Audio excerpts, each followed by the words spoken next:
Hi everyone, Shehan Wicks here, Audi tutorials for learning how to use your Audi and all the new technology that's in it.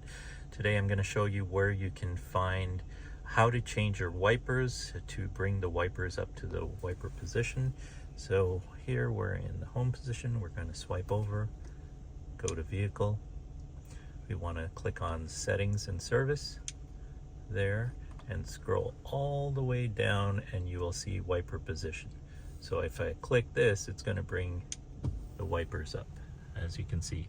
And from here you can either change your wipers, or for bad weather, say snow or ice, you want to pull your wipers away from the windshield, this is where you can do it.